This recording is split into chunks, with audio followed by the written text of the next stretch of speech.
자, 봅시다. 384페이지 보죠. 중개활동 하는 부분. 여기 보니까 뭐 시험에 자주 출제되는 부분은 아니나 뭐 이렇게 했는데요. 그 셀링 포인트 부분이 한때는 출제가 좀 됐었어요. 그러니까 20회 넘어가면서부터는 지금까지 출제가 안 됐습니다. 26회까지죠, 지금. 20부터 시작해서 26회까지는 셀링 포인트가 출제되지 않았는데 10몇 회 때는 거의 매년 출제됐던 부분이기도 합니다. 난이도가 조금 낮은 부분인데 어쨌든 그래도 개념은 좀 알아두시고 넘어가시라고 간단하게 일단 셀링 포인트라는 것을 보고 넘어가죠, 그냥. 자, 일단 보죠. 셀링 포인트. 이거는 여러분들이 뭐냐면 상품 판매할 때 나오는 부분들입니다. 자, 이 셀링 포인트는 뭐냐면 거기에 개념을 뭐라고 해놨어요? 셀링 포인트란 하면서 뭐라 했죠? 자, 판매 소구점 이렇게도 표현하고요. 권리를 취득하는 의뢰인에게 만족을 주는 특징이다 이렇게 표현합니다. 자, 이게 정확하게 아니죠. 미국식 표현으로 하면 구매자에게 만족을 주는 특징이에요. 그럼 구매자 하면 우리나라식으로 하면 다시 표현하면 뭐라 그래요? 권리를 취득하는 매수나 아니면 임차도 구매자가 되겠죠? 자, 그래서 구매자에게, 즉 권리를 취득하는 의뢰인에게 만족을 주는 특징으로 하나의 소위 말하는 뭐냐면 그 물건에 대한 장점을 얘기합니다. 뭐 어려운 부분은 아니니까 여러분들이 이제 어느 정도 듣기만 하고 그냥 넘어가도 될 거예요. 자, 그러면 이런 셀링 포인트는 일단 그 물건은 장점을 얘기한다. 왜 장점을 이렇게 선정하는 거예요? 나중에 빨리 팔기 위해서죠. 자, 팔 때 단점을 설명하면 당연히 안 사겠죠. 장점을. 여러분들이 아마 제품 어떤 물건을 사러 갈 때도 이 물건에 대한 장점을 계속 강조할 거예요, 아마. 그것처럼 이것도 부동산이기 때문에 이제 팔아야지만 되니까 장점을 집중적으로 강조하는 거죠. 자, 그 장점에는 세 가지가 있습니다. 법률적 측면, 그 다음에 또 경제적 측면의 장점이 있고요. 그 다음에 또 기술적 측면의 장점 이렇게 세 가지로 나눠져요. 자, 법률적 측면의 장점은 주로 공법상, 자, 공법상 제한이 있어야지만 없어야지만. 그렇죠. 없어야지만 장점이 되겠죠. 있으면 장점이 안 되겠죠. 없어야지만 장점이 되는 거죠. 자, 그러면 경제적 측면의 장점은 뭐냐? 이거는 주로 가격과 관련된 부분입니다. 가격이 어떤 거예요? 싸다. 자, 가격이 싸다. 그러면 여러분들이 가격과 관련된 부분에서 소위 말하는 뭡니까? 급매물 있죠. 급매물이 여기에 일단 해당된다고 볼 수 있습니다. 자, 그리고 또 가격은 비싼데 자, 가격은 비싼데 또 장점이 될 수 있어요. 뭐냐면 투자 가치가 있을 때. 자, 투자 가치가 있다면 어떻게 돼요? 투자 가치가 있다면 가격이 좀 비싸더라도 당연히 어떻게 돼요? 거기에 대한 살려는 사람들이 많겠죠? 자, 이것도 하나의 장점으로서 볼 수 있어요. 자, 그러면 기술적 측면의 장점이 뭐냐? 이거는 시설이라든가 아니면 설비 이런 것들이에요. 자, 시설 설비, 그 다음에 동선. 자, 동선이 뭐죠? 자, 움직임의 거리, 범위 이렇게 되죠. 여러분들이 아마 이런 표현을 쓸 거예요. 아마 동선이 편하다, 불편하다 뭐 이런 표현을 아마 쓸 겁니다. 자, 그런 부분들을 동선이라고 그러죠. 이건 하나의 기술적 측면으로 볼 수 있습니다. 자, 그래서 세 가지 법률적, 경제적, 기술적 측면으로서의 세 가지가 있고요. 자, 그러면 이제 그 셀링 포인트의 특징, 이 셀링 포인트의 특징은 어떻게 되냐? 특징은 일단 자, 대상물마다 다르다. 자, 그럼 왜 대상마다 틀리다? 자, 여러분들 부동산학 개론에서 배웠을 거예요. 이런 부동산은 어떤 특징이 있다? 개별성이 있다. 그래서 각각 부동산마다 틀리게 나타난다. 그래서 이거는 대상마다 각각 틀리다. 자, 그 다음에 의뢰인마다 다르다. 자, 의뢰인의 성향이 있죠? 성향이 있기 때문에 그 의뢰마다 각각 틀리게 나타나는 거예요. 자, 그러니까 예를 들어서 어떤 장점이, 특정한 장점이 어떤 사람에게는 오히려 어떻게 돼요? 단점이 될 수도 있죠. 자, 그런 부분이 있고요. 자, 그다음에 세 번째는 기술적 측면에 있어서의 셀링 포인트는, 자, 시간이 지나면서 어떻게 된다? 소멸된다. 자, 기술적 측면의 셀링 포인트는 시간이 지나면서 소멸한다. 이거는 뭐예요? 소변한 건물 같은 거 보세요. 보면 세월이 지나면서 어떻게 돼? 노후화되죠? 예, 그래서 오히려 시간이 지나면 없어지는, 오히려 단점으로 나타나는 부분이 있고요. 자, 그 다음에 또 이거는 인공적인 거와 그 다음에 또 자연적인 것을 모두 포함합니다. 자연적을 모두 포함한다. 여러분들 교재 아마 몇 가지는 있을 거예요. 몇 가지 있고 몇 가지는 없고 하는 부분일 텐데, 자, 인공적인 면과 자연적인 것을 모두 포함합니다. 자, 예를 들어서 뭐 기술적인 건 아니야, 인공적인 거고, 자연적은 경관, 경치 이런 것들이고요.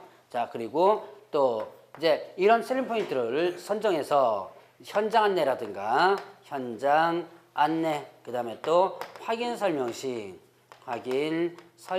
시에 활용을 하게 되죠. 현장 안내할 때라든가 확인 설명할 때 장점을 강조하는 거죠. 근데 이때 장점을 강조해서 설명할 때 너무 많이 설명하면 오히려 그것은 안 좋다. 역효과가 나타난다는 얘기예요. 그래서 장점을 2개나 3개로 압축시켜서 하는 것이 효과적이라고 합니다. 자, 장점만 잔뜩 설명하면 나중에 진짜 장점이 뭔지는 모르겠죠. 자, 이 정도 셀링 포인트는 간단하게 이 정도까지만 한번 분석하고 넘어가고, 나머지는 다음 파트 때 간단하게 한번 언급하고 넘어가도록 하겠습니다. 자, 일단 392페이지로 넘어가세요.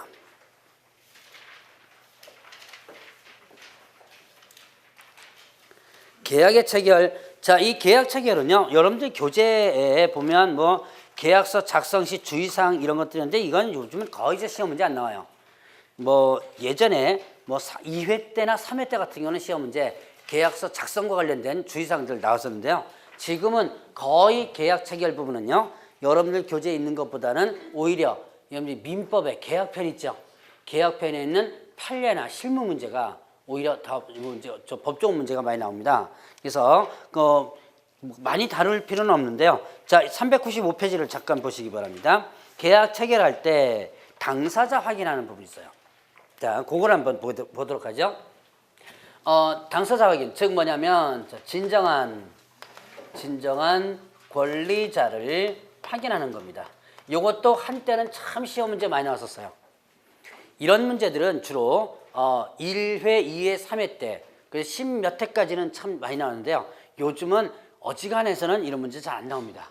아주 난이도 낮게 나올 때 어쩌다가 한번 문제 나오고요. 요즘은 거의 안 나오는 거예요. 그러나 알고는 일단 넘어가시라. 자, 진정한 권리자 확인, 당사자 확인하는 거예요. 자, 그럼 뭘 확인한다? 여러분들이 등기부와 그 다음에 또 주민등록증. 자, 이거는 등기부와 그 다음에 또 주민등록증 등에 의해서, 자, 등기부와 주민등록증 등에 의해서 진정한 소유자를 확인합니다. 뭐 제가 주민등록증 이렇게 했지만, 자, 공적인 신분증 있죠? 운전면허증이나 이런 것도 여기에 해당되죠. 자, 그럼 이거를 확인했다. 요거 등기부하고 주민등록증 확인했습니다. 개업공개서는 진정한 권리자를 확인 다 했다. 의무 다 이행했다. 의무 이행한 것은 아니다는 얘기예요. 자, 요거는 이제 기본적으로 확인해야 될 부분이고, 당연히 또 등기 필증 소유 여부도 확인하라. 등기 필증 소유는 등기 권리증이죠. 확인해야 되고요. 이것도 만약에 부족하면요, 자, 국세나 아니면 지방세 납부 여부도 확인해 줘야 돼요. 왜요? 이게 체납 여부가 아니라 국세나 지방세를 누구 명의로 납부하느냐. 당연히 누구 명의로 납부해요? 소유자 명의로 납부하겠죠? 그래서 이런 진정한 소유자 여부를 일단은 확인을 해주는 거예요. 자, 그래서 이런 것들도 확인하고, 그것도 부족하다면 또 어떻게 하라? 탐문조사까지 가야 돼요. 근데 여러분들이 요즘 진정한 소유자 확인하지 못해서 사고 나는 경우 가끔 터집니다. 그래서 탐문까지도 확인해가지고, 만약에 미심쩍으면 직접 가서라도 일단 확인해줘야 돼요. 자, 요까지 일단은 진정한 소유자 확인하는 거 한번 구분해봤고, 여러분들 교재 보면 또 뭐가 나오냐면, 제한 능력자. 자, 제한 능력자와 관련된 부분도 나옵니다. 뭐가 있었어요? 미성년자 있었죠? 미성년자. 그 다음에 또 피한정 후견인 있죠? 그 다음에 누가 있다? 피성년 후견인. 자, 이거 여러분들 한번 민법에서 잠깐 한번 들어봤을 거예요. 미성년자는 일단 만 몇 세? 예, 19세. 이거 결격사유 부분에서 잠깐 봤죠? 자, 그럼 미성년자가 단독적으로 법률 행위를 할 수 있는 경우가 있습니다. 어떤 경우에? 미성년자가 뭐 했을 때? 혼인을 했을 때죠. 결혼하면. 자, 법적으로 혼인을 하면 단독적으로 법률 행위를 할 수 있더라. 자, 그거 외에는 일단은 법률 행위를 하고자 할 때는 법정 대리는 어떻게 돼요? 동의를 받아주면 되죠. 이때 미성년자의 법정 대리는 누구예요? 부모 둘 다죠. 그러니까 여러분들이 동의 여부를 확인합니다. 그러면 누구 걸 확인해 줘야 돼요? 부모 거를 모두 확인해 줘야지만 됩니다. 자, 그 다음에 또 동의가 있다면 이와 직접 계약을 체결해도 되겠죠. 자, 그러면 피한정 후견인요. 얘네들은 일단 피한정 후견인, 한정 후견인의 동의가 있다면 어떻게 돼요? 한정 후견인의 동의가 있다면 단독적으로 법률 행위를 할 수 있습니다. 자, 그래서 이 둘은 동의가 있다면 일단은 법률 행위를 할 수 있는데요. 자, 이 피성년 후견인은 문제죠. 피성년 후견인은 성년 후견인의 동의가 있다더라도 이와 직접 계약을 체결하면 안 된다. 왜냐하면 이 성년 후견인은 동의권을 가지고 있지 않습니다. 취소할 수 있는 권한만 갖고 있고 동의권을 갖고 있지는 않아요. 그래서 언제든지 취소할 수 있는 부분이에요. 그래서 이거는 일단 얘네들의 동의가 있다 하더라도 얘와 직접 계약을 체결하지 말고 누구와 성년 후견인과 계약을 체결하라. 뭐 이런 내용들 예전에 이런 것들이 자주 나왔던 부분인데요. 요즘은 그렇게 크게 많이 출제는 되고 있지 않습니다. 피한정 후견인과 피성년 후견인 뭐 갖고 확인해요? 확인 방법은 판결문. 근데 판결이 되면요, 뭐가 편철되냐면 등기부가 편철됩니다. 자, 그래서 판결문을 보지 않고요, 뭐만 확인하면 된다? 등기부를 확인하면 돼요. 자, 피한정 후견인, 피성년 후견인에 대한 피한정, 피성년 등기부가 편찬됩니다. 등기부만 확인하면 된다. 자, 이 정도로 일단 구분을 해보고 임의대리 부분, 임의대리. 자, 여러분들 교재 396페이지 보니까 뭐 대리와 관련된 부분 나오죠. 임의대리, 대리권 주는 거죠. 그럼 대리권 주려면 뭘 확인하면 되는 거예요? 위임장 확인하면 되죠. 위임장에 뭐 첨부한 거?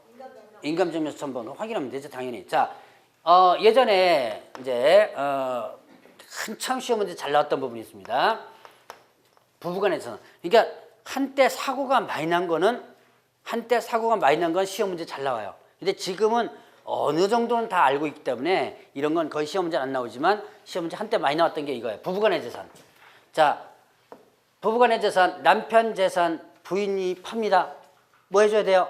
위임 여부 확인해 줘야지만 되죠? 자, 부부간의 재산에서 자, 양도할 때 매매 당연히 어떻게 한다? 위임 여부 확인해 줘야 되고요. 자, 위임 여부 확인하라. 그러면요, 부부간의 재산에 대해서 임대차 할 때는요, 임대차 할 때, 자, 위임 여부 확인한다, 확인하지 않아도 된다. 자, 남편 재산 부인이 팝니다. 매매할 때 위임 여부 확인하라. 이건 여러분들이 대충 알고 있죠? 자, 그러면 임대차 할 때는 어떻게 될까요? 확인해야지만 됩니다. 이것도요. 이것도 당연히 일상가사 대리권 범위를 벗어난 부분입니다. 그렇기 때문에 당연히 위임 여부를 둘 다 확인을 해줘야지만 된다. 자, 그래서 요거 예전에 시험 문제 나왔던 부분이고 그냥 한번 듣고 넘어가라고 제가 한번 언뜻 얘기를 했습니다. 자, 그 다음에 이제 공동소유와 관련된 부분 나오죠, 옆에. 자, 공유, 그 다음에 또 합유, 그 다음에 또 총유. 여기까지 배웠나요? 공동소유 부분까지? 아직 안 나갔나요? 자, 공유는 공유 지분과 공유 물이 있죠? 그냥 안 배웠으면 그냥 듣고만 넘어가세요. 합유는요, 합유 지분과 합유 물이 있고, 총유는요, 총유는 총유 물 이렇게 되죠? 자, 공유 지분에 대한 거래는 어떻게 돼요? 공유 지분 거래는 이거는 단독으로다가 거래할 수 있죠. 그러니까 개업공개사 입장에서는 공유자 전원의 동의 여부를 동의 여부를 확인할 필요가 없죠. 단독 처분이 가능하니까. 근데 공유물과 공유지분 뭡니까? 공유물과 합유 지분 합유물 요 세 가지는 요거는 전원 동의를 여부를 확인한다. 그러니까 동의 여부를 일단 확인을 해 주시면 돼요. 자, 총유는 여러분이 총유하면 뭐가 총유하면 뭐 종중재산 있죠. 자, 이런 것들 자, 종교재산 이것도 하나의 총유에 해당돼요. 자, 이런 총유와 관련된 부분은 사원총회 결의라든가 사원 총회의 결의라든가 아니면 종중문중 규약이라든가 이런 것들을 확인해서 처분 여부를 확인해 주시면 됩니다. 아직까지 뭐 안 배웠다니까 간단하게만 일단 구분하고 일단 넘어가죠. 자, 그래서 요 정도에서 뭐 계약과 관련된 부분들 한번 구분해 봤고, 자, 이제 거래계약서 기재사항 이거는 뭐 연습하면 어려울 거야. 중개사법에서 뭐 배웠던 거. 계약 이건 이제 여러분들이 계약편까지가 넘어가야지만 어느 정도는 좀 알고 있는 부분들이 나타날 텐데, 자, 그냥 중개사법에 있는 거 연습만 하고 넘어가죠. 자, 인물 계거 인권 조설약 그랬죠. 인권 조설약 했습니다. 자, 인 뭐죠? 인적사항. 그다음 물 거래 당사 인적사항 물건 그다음 물건의 표시. 자, 그다음에 중개사법에 배웠던 거예요. 계약일. 그다음에 거래 금액, 계약 금액 지급전 지급하는 사항, 거래 금액만 일단 기억하고 넘어가도 된다 그랬죠. 인도일시, 권리전 내용, 조건이나 기한이 있는 경우 조건의 기한, 그 다음에 설명서 교불자, 약정. 다시 한번 보죠. 인 뭐예요? 인적사항. 자, 물건의 표시, 계약일, 거래 금액, 계약 금액 지급전 지급하는 사항, 거래 금액 기억하면 되겠고요. 인도일시, 권리전 내용, 조건기한. 조자 들어가면 또 거의 다 조건기한이에요. 설명서 교불자, 약정 내용. 자, 요런 기재사항들, 나중에 이제 계약편 어느 정도 배우면 제가 거기에 이중매매라든가 그 간단하게 한번 설명해 드릴 게 있을 겁니다. 자, 요 정도 하고 그냥 넘어가시죠. 자, 이제 마지막인데요. 오늘의 마지막 파트인데 409페이지의 개별적 중개실무에서 부동산 등기 특별주치법은 이번 파트에서 빼고 넘어가겠습니다. 이 부동산 등기 특별주치법은 한때 출제 빈도가 상당히 높았어요. 그래서 한때 보면 3문제까지 나왔습니다. 별표 치지 마세요. 지금 별표 치려고 지금 폼 잡고 있는 몇 분 계십니다. 제가 금방 뭐라 했어요? 한때라 그랬죠. 한때 출제 빈도가 높았습니다. 그런데 이 부동산 등기 특별주치법이 부동산 거래 신고 제도라는 게 나오면서부터 출제 빈도가 완전히 뚝 떨어졌어요. 지금까지 부동산 거래 신고 편이 2006년도부터 시행됐다 그랬죠. 그리고 나서 두 문제인가? 두 문제가 세 문제 나왔네요. 3문제밖에 안 나왔습니다. 지금 10년 동안. 그래서 빈도가 상당히 높은 게 아니고 낮으니까 요거는 나중에 다음 파트 때 일단 하기로 하고, 자, 뒤로 넘어가셔서 오늘의 마지막이 415페이지. 자, 여기서부터는 이제 여러분들이 어디서도 배우는 거예요.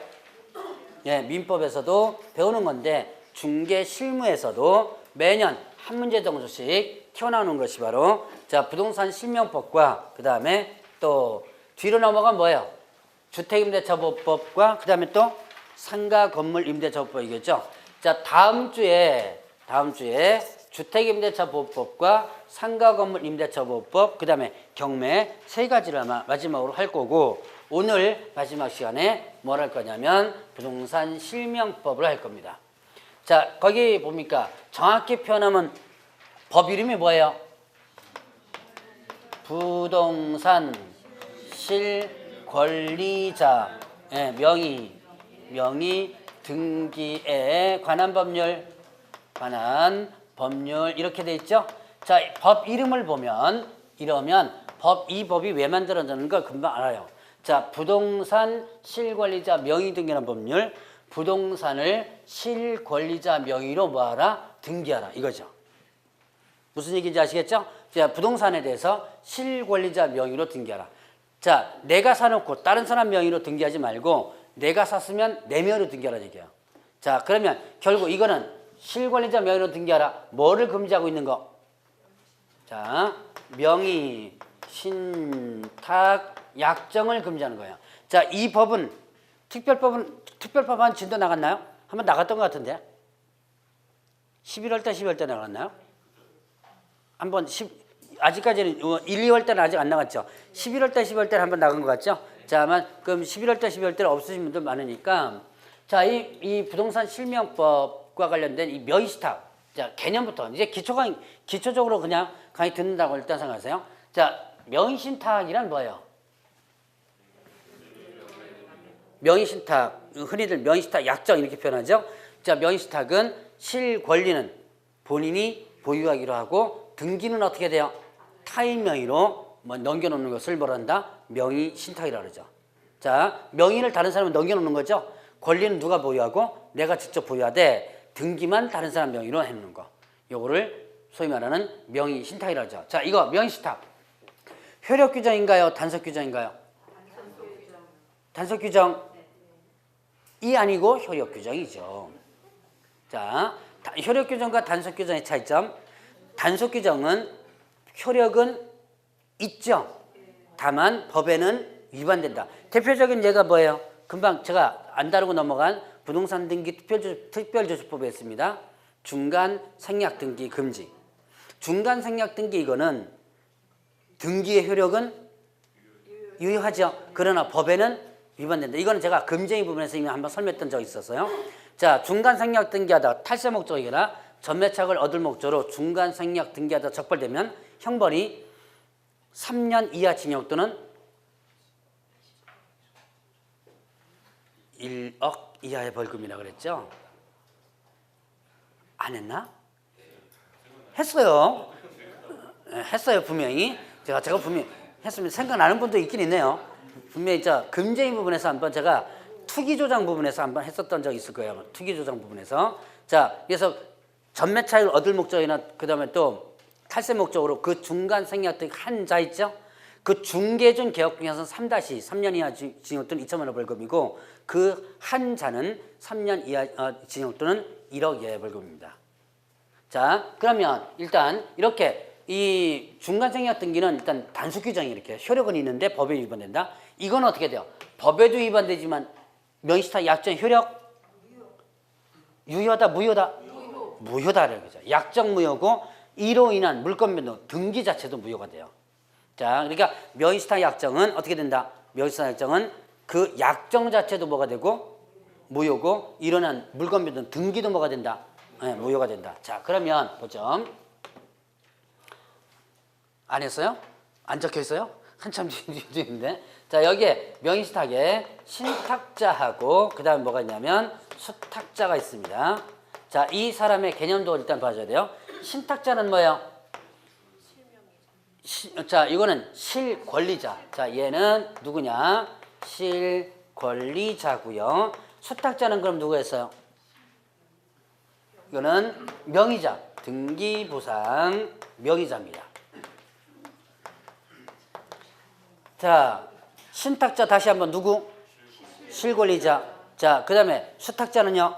등기부상 명의자. 그러니까 신탁자가 물건 실권리자고 내 건데 누구한테 넘겨놓는 거예요? 수탁자. 얘는 주는 자고 얘는 받는 자죠? 자, 다시 한번 신탁자는 뭐다? 실권리자. 수탁자는 누구다? 등기부상 명의자다. 나중에 이제 사례 나올 때 신탁자, 수탁자를 정확하게만 구분할 수 있다면 오늘 실명법 공부 다 한 거예요.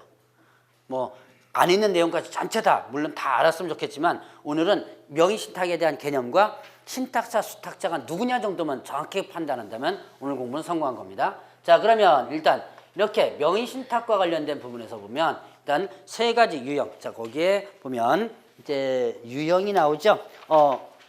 먼저 잠깐 보죠. 그 명의신탁에서 제외되는 경우 있어요. 명의신탁에서 제외되는 경우 그거부터 보죠. 자, 양도담보. 여러분들이 요거는 간단하게 여러분 교재만 보고 넘어가죠. 양도담보하고 가등기담보, 상호명의신탁, 신탁재산 이거는 명의신탁 약정에서 제외된다. 명의신탁 약정이 아니라는 얘기. 양도담보가 뭐예요? 그 밑에 해설이 잘 됐습니다. 채무의 변제를 담보하기 위하여 채권자가 부동산에 관한 것을 어떻게 하는 거예요? 이전시켜 놓거나 부동산에 관한 물건을 이전시켜 놓습니다. 이전시켜 놓는 걸 뭐라 그런다? 양도담보. 그 다음에 또 가등기담보는요. 담보 목적으로 뭐 해놓는 거예요? 가등기해 놓는 거죠. 자, 담보 목적으로 소유권을 넘겨놓는 걸 뭐라 그러고? 담보 목적으로 소유권을 넘겨놓는 것을 양도담보라고 그러고 담보 목적으로 뭐 해놓는 것을 가등기해 놓는 것을 뭐라 한다? 가등기담보. 양도담보, 가등기담보는 들어보셨죠? 이거는 뭐 등기법이나 이런 데서도 아마 다 들어가 봤을 겁니다. 자, 그 다음에 상호명의시탁 있어요. 자, 이거를 정확히 표현하면 구분소유적 공유등기라고 그러는데요. 자, 일단은 등기는 공동으로 하되 소유는 구분해서 소유하는 거예요. 구분 소유하기로 약정하고 등기를 서로 같이 등기하는 거. 이거를 보죠. 잠깐 요거 보면 자, 여기 한 필지여도 되고 뭐 두 필지여도 상관없습니다. 이거를 A하고 B가 둘 다를 어떻게 해요? 공동명의로다 등기해놔요. 등기는 공동명의로 해놓는데 근데 소유는 어떻게 하는 거예요? 따로따로. 자, 여기에다가 A가 여기 집 짓고 살고 여기는 여기 B가 집 짓고 살고 뭐 이런 겁니다. 분명히 뭐 한다? 구분해서 소유하죠. 구분해서 소유는 하는데 등기는 어떻게 한다? 따로 공동으로 해놓는 거. 요거를 구분서적 공유등기, 일명 이걸 상호명의시탁으로 합니다. 자, 여기에 얘도 이쪽 거를 신탁해놨죠. 얘도 이쪽 거를 신탁해놨죠. 서로 명의시탁했다. 이걸 상호명의시탁 이렇게 표현하고요. 자, 신탁재산, 신탁법에 의한 신탁재산들 있죠. 합법적으로 신탁하는 거죠. 이건 명의시탁 약정이 아니다. 자, 명의시탁 약정이 아닌 거 세 개. 다시 뭐였죠? 양도담보, 가등기담보, 그 다음에 또 상호명의시탁, 그리고 또 신탁재산. 자, 그러면 이제 명의시탁 약정의 유형을 보겠습니다. 417페이지에 명의시탁 약정. 자, 이자간부터 보죠. 자, 여기에 이자간 명의시탁이 있습니다. 이자간 혹은 또 이전시켜 놓는다 그래서 이전형 이렇게 표현하고요. 등기 넘겨놓는다 그래서 이자간 등기 명의시탁 이렇게 표현해요. 자, A가 있습니다. 그 다음에 B가 있어요. 저는 항상 A, B로다가 그림을 그립니다. 민법에서는 뭐로 해요? A, B가 아니고 갑과 을로 하죠. 헷갈리지 마세요. 그놈이 그놈이니까.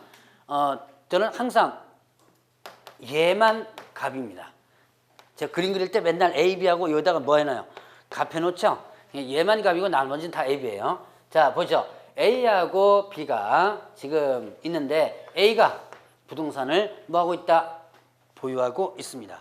보유하고 있는데 세금이 많이 나와요. 자, 명의시탁 약정에 하는 이유가 뭐예요? 명의시탁 하는 이유. 자, 이것부터 예보했죠? 세금, 탈세 목적이죠. 자, 조세포탈. 그 다음에 또 목적이 또 뭐예요? 명의시탁 하는 이유. 일단 법령상 어떤 피하는 법령상 회피 목적이죠. 그 다음에 또 하나 강제집행 면탈이 있어요.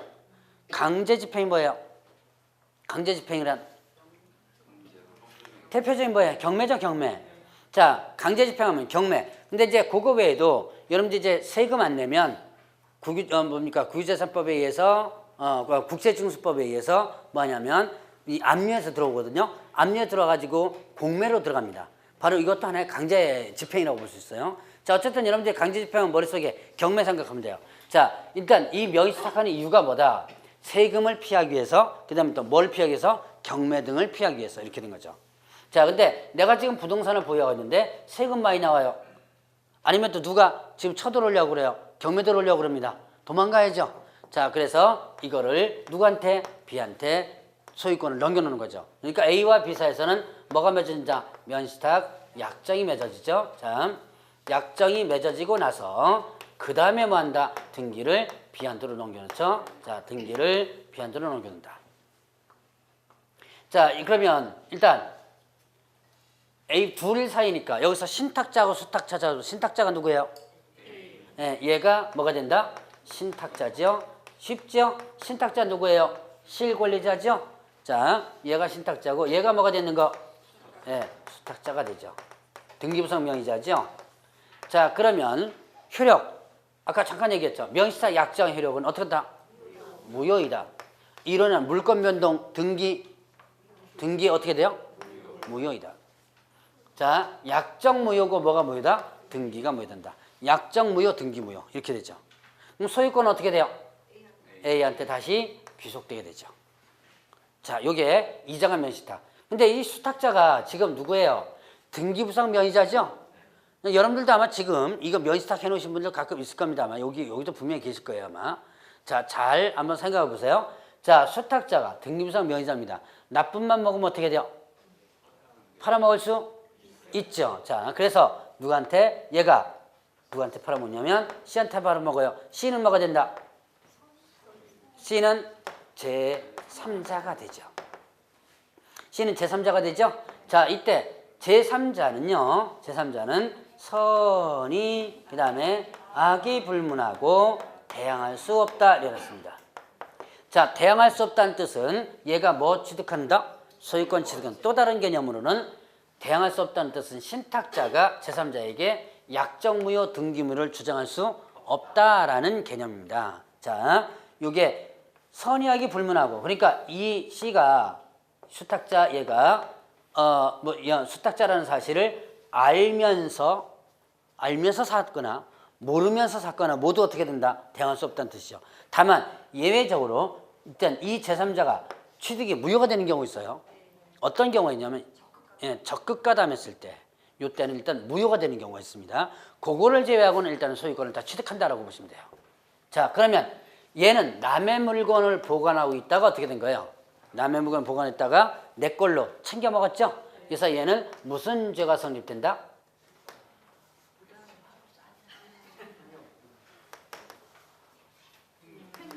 횡령죄가 성립이 돼요. 자, 횡령죄가 어떻게 성립되는지는 조금 이따가 설명할 기회가 있을 겁니다. 자, 어쨌든 얘는 남의 물건을 보관하고 있다가 내 걸로 챙겨 먹었으니까 횡령죄가 성립된다. 자, 이제 여기까지가 이자가 명의수탁. 자, 오늘은 깊은 걸 말고 일단 유형을 갖다가 전체적으로 한번 본다고 생각하시면 돼요. 자, 그 다음에 이제 세 사람이 산 명의수탁 중에서 가운데서 중간에서 생략된다 그래서 중간 생략형 명의수탁이 있습니다. 자, 중간 생략형 명의수탁이 있어요. 이제 그게 여러분들 유형이 이제 두 번째 유형인데요. 자, A하고 그 다음에 B가 있고 그 다음에 뭐가 있냐면 C가 있어요. A는 매도인이고요. 매도인이고 B는 매수인입니다. 자, 그런데 이 A와 B가 매매 계약을 체결했습니다. 계약을 체결을 딱 했는데 근데 문제는 매수인이 보니까 자, 4명의로 등기하면 일단 어떻게 돼요? 원래는 이렇게 계약체를 쓰니까 등기가 어떻게 돼요? A에서 B로 등기가 넘어가야죠. 근데 4명의로 체결하니까 세금이 많이 나와요. 4명의로 등기하는 순간에 세금 많이 나오고 4명의로 등기하는 순간 누군가가 경매가 들어오려고 그래요. 옆에서 지금 눈에 불 켜고 있는 사람이 있겠죠. 얘 재산 언제 취득하나 지금 기다리고 있는 사람이 있습니다. 그러니 어떻게 돼요? 4명의로 일단 등기하면 안 되겠죠. 그래서 B는 A에게 부탁을 하죠. 사기는 내가 사는데 등기는 내가 데려온 사람이 있으니까 얘한테 좀 넘겨줘 라고 부탁을 하는 거예요. 그러면 B와 C 사이에서 뭐가 맺어지고 명의수탁 약정이 맺어지고 자, 그러면 B는 A에게 부탁해서 누구한테 해달라고? C한테 해달라고 하죠. A는 B의 부탁을 받고 C한테 등기를 넘겨주게 됩니다. 자, 요게 무슨 형? 중간 생략형. 얘가 어떻게 된 거예요? 중간에서 생략된 거죠? 얘가 이제 중간 생략형 명의수탁이 된 거예요. 자, 그러면 이제 여기서 신탁자하고 수탁자 찾아봐야죠. 신탁자가 누구예요? 자, 신탁자는 다시 한번 누구고? 실권리자. 그 다음에 수탁자는 누구예요? 수탁자는 등기부상 명의자죠? 여기서 실권리자 누구? 예, 얘가 뭐가 된다? 신탁자가 되죠. 그 다음 수탁자는요? 예, 얘가 수탁자가 되는 거죠. 자, 간단해요. 유형만 이렇게 해서 그 부분만 유형을 이해하면 됩니다. 자, 그러면 이때 A, B 사이에서 맺어진 명의수탁 약정은 어떤다? A가 아니고 자, BC죠? BC 사이에서 맺어진 명의수탁 약정은 무효이다. 이러한 물권 변동 등기 어떻게 돼요? 무효죠. 자, 약정 무효고 이러한 물권 변동 어떻게 된다? 등기도 무효가 된다. 자, 그러면 등기도 무효가 되니까 등기는 어떻게 되는 거예요, 지금? 자, 등기는 원위치 됩니다. 원위치 되니까 어떻게 돼요? 자, 누구에게 귀속된다?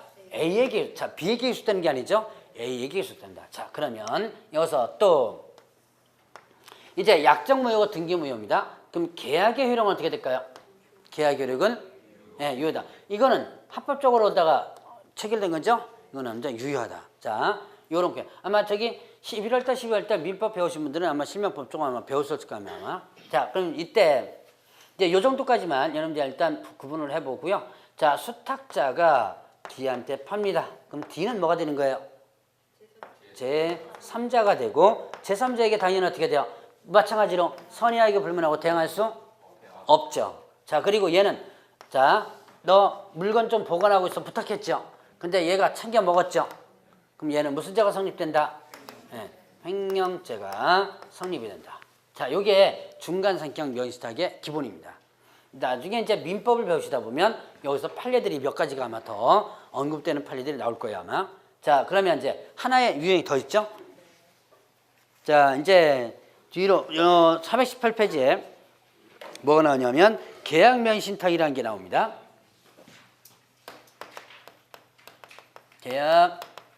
계약명의신탁. 자, 계약명의신탁. 이거는 이것도 이제 세 사람이 한다. B, 그 다음에 C 세 사람인데요. 이것도 이제 3자가 명의신탁 유형입니다. 얘는 뭐가 되냐면 매도인이 되고 얘는 뭐가 되냐면 매수인이 돼요. A와 B가 매매 계약을 체결했습니다. 계약 체결하고 자, A와 B 사이에서 매매 계약 체결하고 A와 B 사이에서 뭐도 넘어갔다? 등기도 넘어간 거예요. 그럼 외형상 보면 어떻게 돼요? 정상이죠? A, B 사이에서 계약 체결, A, B 사이에서 등기 넘어갔으니까 외형상 정상이죠. 근데 이게 무슨 명의신탁이냐? 근데 옆에 누가 있어요? C가 있죠. 자, C 역할이 뭐예요, 이게? C 역할이 그렇죠. 자, 얘가 사긴 샀어요. 샀는데 지 돈 갖고 산 게 아니라 누구 돈 갖고 산 거다? 네, C 돈. 얘가 사도록 돈을 어떻게 하는 거예요? 대준 거죠. 돈을 대도록 대줘가지고 얘가 사게 만든 거죠. 자, 그러면 당연히 자금을 제공해서 한 거죠. 자금 제공해서. 그럼 B와 C 사이에서는 뭐가 맺어진다? 명의신탁 약정이 맺어지는 형태가 되죠. 주로 어디서 많이 나온다? 농지에서 많이 나와요. 자, 물론 주택이나 이런 경우도 이 계약명의신탁과 관련된 유형분이 나오는데 주로 많이 나오는 게 농지예요. 왜냐? 도시 사람들이 농지 거기 지금 앞으로 개발될 거거든요. 농지 사야 되는데 지금 농지 취득할 수 있어 없어요? 자, 제가 농지법 건너뛰었지만 농지를 취득할 때는 뭐 있어야 돼요? 자, 여러분들이 대충 알고 있을 거예요. 아마 공부 안 했어도 농지 취득할 때는 농지 취득 자격 증명이라는 제도가 있습니다. 그거 못 되면 일단은 등기 못 하죠. 자, 그래서 그게 있어야 돼요. 근데 도시 사람들이 어디서 농지를 지금 소위 말하는 투자를 하려고 그러는데 일단 농지증을 발급 못 받겠죠. 그러니까 현지에 있는 어떻게 돼요? 농사 짓는 사람에게 뭘 대주는 거예요? 예, 돈을 대줘가지고 사게 만드는 거예요. 서울 근교의 농지들은 거의 다 이렇답니다. 그러니까 현지인들이 거기 갖고 있는 경우가 드물대요. 다 실제로 보면 다 외지인들, 특히 서울 사람들이나 이런 사람들이 다 사다 놨다 그러더라고요. 보니까 용인 뭐 이런 쪽 있죠. 왜? 그쪽에 보면 농지들 있죠. 그런 쪽들이 대부분 그렇답니다. 어쨌든 자, 바로 대부분 농지 같은 데서 많이 나와요. 물론 다른 유형, 주택 같은 경우도 하긴 해요. 이런 계약명의신탁을 하긴 하는데 자, 어쨌든 돈 대줘가지고 이렇게 하는 겁니다. 자, 그럼 이제 여기서 신탁자하고 수탁자 찾아봐야지. 신탁자가 누구죠? 예, 자, 신탁자는 항상 머릿속에 누구? 실권리자. 그 다음에 수탁자는 등기부상 명의자. 이것만 기억하면 돼. 얘 여기서 실권리자 누구? 예, 얘가 뭐가 된다? 신탁자가 되죠. 얘는 뭐가 되는 거예요 지금? 예, 수탁자가 되는 거죠. 자, 그래서 이렇게 구분하면 됩니다. 자, 얘는 등기부상 명의자죠. 수탁자고 얘는 뭡니까? 실권리자, 신탁자로 해야 되죠. 자, 혈액 볼까요? 자, 여기서 B와 C 사이에서 맺어진 명의신탁 약정은 어떻게 되죠? 예, 무효이고. 자, 이제 등기가 문제죠. 등기는 어떻게 된다? 등기는 그냥 유효 무효를 따지면 안 되고요. 자, 매도인에 따라서 틀려진다. 자, 매도인이 선이라면 등기가 어떻게 되고 등기가 유효하죠. 근데 매도인이 어떻게 한다? 악이라면 등기가 어떻게 된다? 무효가 된다. 저는 그 민법 이런 용어에서 가장 불만이 많은 것 중에 하나가 선의 악이에요, 이거예요. 그냥 아는 경우 모르는 경우 그러면 얼마나 그냥 간단해요. 왜 굳이 선이학이라는 표현을 이게 다 일본식 용어들입니다. 이게 여러분들이 민법에 지금 그나마 상당히 많이 순화됐어요. 지금은 이길이라는 표현을 잘 안 쓰죠. 이길 이게 다음날 이게 이길 이게 일본식 용어거든요. 이게 많이 순화된 거예요. 상당히 많이 순화됐는데 아직까지 이런 부분들이 많이 뭡니까? 고쳐지지 않은 부분이 있죠. 자, 선의 악의 부분에서 선이라면 등기가 어떻게 한다? 유효하다. 자, 이거는 실명법에 있는 내용인데요. 뭐라 하냐면 수탁자가 일방 당사자가 되고 타방 당사자는 명의수탁 약정이 있다는 사실을 모르는 경우에는 그러하지 아니하다 이런 내용이 있습니다. 자, 명의수탁 약정 무효고 이로 인한 물권 변동은 무효다 이렇게 규정해 놓고요. 다만 뒤에 한마디 더 나눠요. 수탁자가 일방 당사자가 되고 이때 타방 당사자는 누구예요? 네, 얘죠. 얘는 B와 C사에서 명의수탁 약정 사실을 모를 경우에는 그러하지 않다 즉 무효가 아니라는 얘기예요. 그럼 이 규정은 이 등기를 유효하게 만들어 놓은 건 왜 만들었느냐 이유? 네, 바로 얘를 보호하기 위해서요. 매도인 얘를 보호하기 위해서. 자, 얘가 모르고 팔은 거예요. B와 C 사이에 명의수탁 약정에 있다는 사실을 모르고 팔았는데 어느 날 갑자기 등기무효다. 자, 등기무효다 만약에 해놓으면 졸지에 얘는 소유권 다시 어떻게 돼요? 갖고 가죠. 근데 그게 문제가 아니죠. 소유권 도로 갖고 가니까 뭐 내줘야 돼요? 예, 그동안 전에 받았던 도로 내줘야 되는 상황이 발생되죠. 이게 벌써 2년, 3년, 4년, 5년 뒤에 상황이 발생될 수도 있죠. 자, 그래서 얘는 손해가 날 수도 있죠. 당연히 돈 지금 준비를 하려니까. 그래서 얘를 모르는 얘를 보호하기 위해서 등기를 유효로 만드는 거예요. 그런데 보죠. 악이라면 얘가 B와 C사에서 명의수탁 약정 사실을 알면서도 팔았죠. 그러면 굳이 법적으로 얘를 보호할 필요가 없죠. 그래서 등기를 무효로 만드는 거예요. 자, 요거 구분해 보시면 되겠고, 자, 그러면 보죠. 이제 이때 수탁자 B입니다. B가 악의적으로 D한테 팔았다. D는 뭐가 된다? 제3자가 되죠. 자, 제3자가 되는데 얘 당연히 어떻게 돼요? 저 지금 여기는 써놓지 않았지만 똑같아요. 선의에게 불문하고 대항할 수 없다. 자, 그러면 이때 얘는 자, 횡령죄가 성립이 되느냐 안 되는 부분이에요. 자, 이거는 자, 계약명의신탁에서 수탁자가 제3자에게 처분했다. 이거 횡령죄가 성립된다 안 된다? 안 된다. 횡령죄가 성립되지 않는다. 이유가 있어요. 이유는 왜 횡령죄가 성립되지 않을까요? 자, 제가 아까 여기 횡령죄 부분을 왜 횡령죄가 어떻게 성립되는지를 한번 얘기해 준다 그랬어요. 횡령이라는 것이 뉴스에 가끔 나오죠. 뭐 무슨 횡령으로 잡혀갔다, 뭐 잡았다, 뭐 이런 거. 그 주로 어디서 사고가 많이 나요? 횡령이라는 개념에서는 자, 횡령이라는 무슨 뉴스가 많이 나옵니다. 주로 사고가 많이 나는 게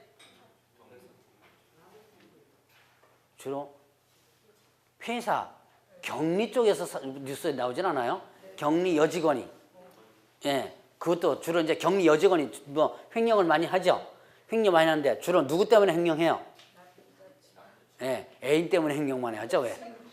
애인 때문에 횡령을. 그래서 애인이 꼬셔가지고서는 횡령하게 만들죠. 자, 그러면 이때 그 격리 여직원한 상황을 보겠습니다. 회사 돈을 어떻게 돼요? 내가 지금 격리가 가지고 있죠.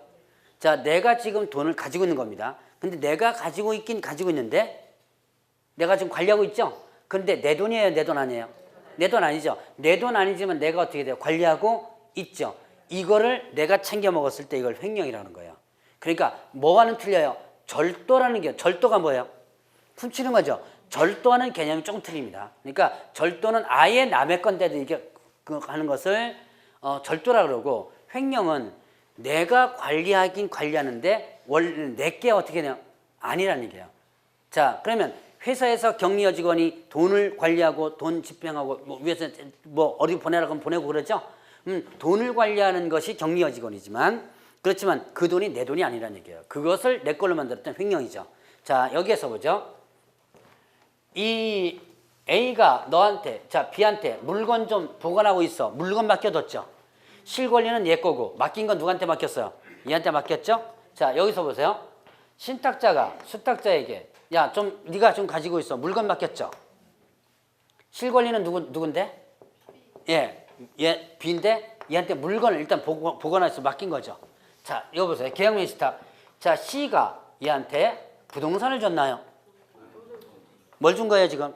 예, 돈을 줬죠. 그러면 이제 여기서 C가 얘한테 B에게 돈을 한 10억 주면서 야, 네가 좀 보관하고 있어. 마늘밭에도 묻어놔. 옛날에 마늘밭에 몇 억도 있었죠, 왜? 그 묻어놔. 근데 마늘밭에 있는 것을 야금야금 빼먹었다면 이건 뭐가 되는 거? 이 횡령이에요. 그런데 이거를 해가지고 뭐 하겠다? 물건을 사게 했죠. 그럼 그 물건을 산 것에 대한 부분은 타인의 물건을 어떻게 돼요? 보관하던 자가 아니란 얘기예요. 자, 여기서는 타인의 물건을 보관하고 있었죠. 근데 내 걸로 만들었죠. 근데 이거는 물건을 보관한 게 아니고 뭘 받은 거예요, 지금? 돈만 받은 거죠. 돈만 받아서 물건을 사게 한 거죠. 그러니까 채권 채무 관계는 성립이 되더라 하더라도 뭐는 횡령죄의 주체자가 아닌 거예요. 횡령죄 주체자가 되려면 어떻게 돼요? 횡령죄 주체자가 되려면 타인의 물건을 보관하고 있어야지만 되는 거예요. 타인의 재산을 보관하고 있는 상태에서 내 걸로 만들면 이게 뭐가 된다? 횡령죄가 됩니다. 이거는 타인의 재산을 보관했던 자가 아니란 얘기. 그래서 뭐에 해당되지 않는다? 횡령죄에 해당되지 않는다. 이거는 시험 문제 꾸준히 나오고 최근 판례까지도 꾸준히 나오고 있는 중입니다. 알아두시고 넘어가셔야지만 돼요. 자, 이제 계약명 신탁은 이 정도까지 정리 한번 해봅니다. 제가 지금 설명한 것은 아주 기초적이에요. 이제 민법을 배우시면 여기서 좀 더 깊게 판례 같은 것도 좀 더 깊게 아마 들어갈 겁니다. 예, 요런 것들 한번 여기서 참고적으로 한번 보시고 넘어가시고요. 자, 그러면 뒤로 넘어가면 자, 하나만 더 언급하고 끝내도록 하죠. 종중 배우자 종교단체. 자, 종중재산, 그 다음에 배우자재산, 그 다음에 또 종교재산, 뭐 이런 겁니다. 종중재산, 여러분 종중 아시죠? 근데 종중재산은 누구 명의로 많이 등기하나요? 예, 장손, 혹시 종손이라 그러죠? 종손 명의로 많이 했죠. 근데 그 팔아먹고 나서 집안끼리 막 대판 싸우고 그러죠, 왜? 이게 원래는 종중재산인데 종손 명의를 해놨다가 종손에 팔아먹어 버립니다. 자, 이거 일단 명의신탁이에요. 그러니까 다시 한번 얘기하면 자, 종중재산을 누구 명의로 등기해놓은 거? 종손 명의로 등기해놓은 거. 이거 명의신탁입니다. 자, 배우자, 자, 부부간의 재산이에요. 남편 재산을 누구 명의로 등기해놓는다? 부인 명의로 등기해놓는다. 이거 뭐가 된다? 명의신탁입니다. 자, 여러분들도 아마 여기 계신 분 중에서 집 살 때 남편 돈 갖고 집 사는데 명의는 부인 명의로 해놓은 거 있을 거예요, 아마. 자, 이게 다 명의신탁입니다, 이거. 자, 그 다음에 종교재산, 예를 들어서 뭐 교회재산 같은 거 산하단체 조직으로다가 하든가 아니면 목사명의로 하는 경우도 있어요. 교회재산 같은 교회재산, 이거 헌금 받아가지고 재산 한 거 있죠? 그건 원래 총유입니다. 총유재산인데 누구 명의로다가 많이 등기를 놓냐면 목사명의로 등기를 많이 해놔요. 이것도 뭐가 된다? 명의신탁이에요. 자, 세 가지 다시 한번 이거는 요 세 가지는 뭐다? 명의신탁이다. 자, 종중재산 종손명의로 놓는 거, 남편재산 부인명의로 놓는 거, 교회재산 목사명의로 놓는 거 다 뭐에 해당된다? 명의신탁이다. 근데 명의신탁의 목적이 뭐죠? 아까 저기서 했을 거예요. 명의신탁 하는 이유가 뭐라고했어요? 세금포탈, 조세포탈, 그 다음에 또 강제집행 면탈이 목적이죠. 그런데 이게 분명히 세 가지는 명의신탁입니다. 그런데 이게 조세포탈이나 아니면 법령상 회피, 그 다음에 또 강제 집행, 면탈 목적이 아니라면